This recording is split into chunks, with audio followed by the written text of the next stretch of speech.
Hi, I'm Darren. I'm the pastor here at Limbrick Wood Baptist Church.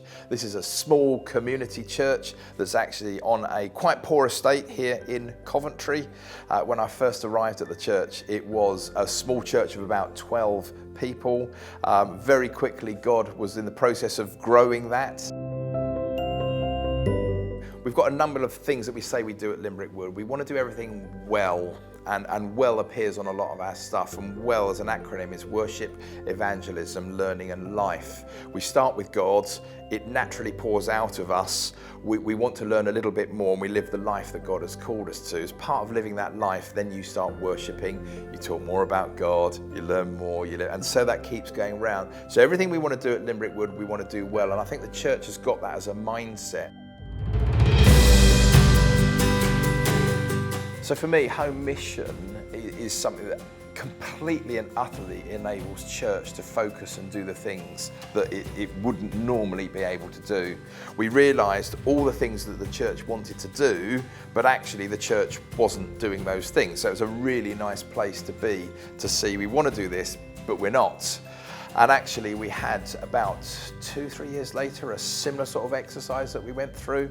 And I'd like to say that 99% of the things that we said we wanted to do, we're now doing. So we had breakfast clubs, we had cafes that were running, we had some homeless projects that were on the go, toddler groups were being run, we had craft groups, and suddenly everything that this community was kind of craving for and the church was feeling that they wanted to do was now happening. The best things to me are where our own church fellowship and congregation is blended with people coming in from the community, and trying to get away from that idea of people just coming to get something as if it was a community centre. So there is a lot of need in the area, but trying to move away from we're coming to get some food, we're coming to get help, to we're coming to chat to people. As lockdown started, a lot of us were up in the air as to actually, well, how do we engage, how do we communicate? And I think probably one of that heart of Limbrick Wood of worship, actually singing was still really important. We praise and worship God, but then we invited people in through the online world to join in that with us.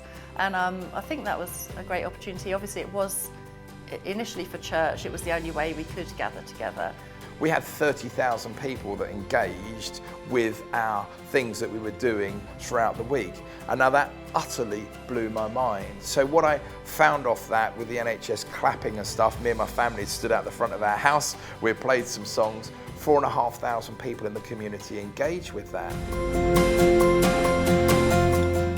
I found Heba really, really supportive, and because there's such a wonderful team there, I instantly connected with those guys. So the help and the support that we needed, we felt we could go back and get that advice from Heba.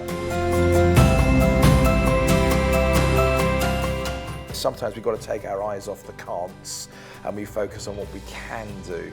And it's always taking that first step, isn't it? When you take that first step with God, you find that He's got the next bit planned. But it's having that faith to take that first step. So what are the can-do things? And I think that's what we've done as a church. What can we do? And then to celebrate. We just try and celebrate everything. It's something I've been saying at church where we think something's shut down or locked down. What are the things that we can celebrate? It disarms all the cannot stuff.